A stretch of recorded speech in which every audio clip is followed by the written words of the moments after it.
हो कहबा बोलो ना तोहर हाल चाल हो। अरे ठीक बा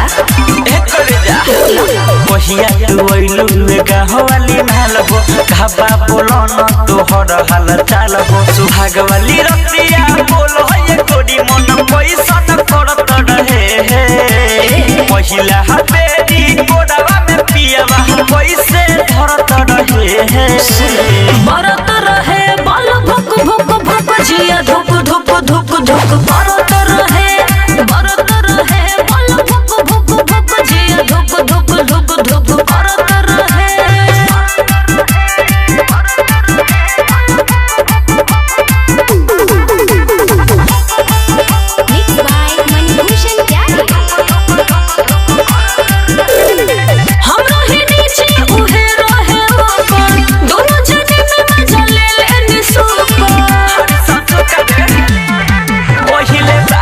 उतरल मथुनिया हो बोलो पैसे बजल हरमुनिया हो।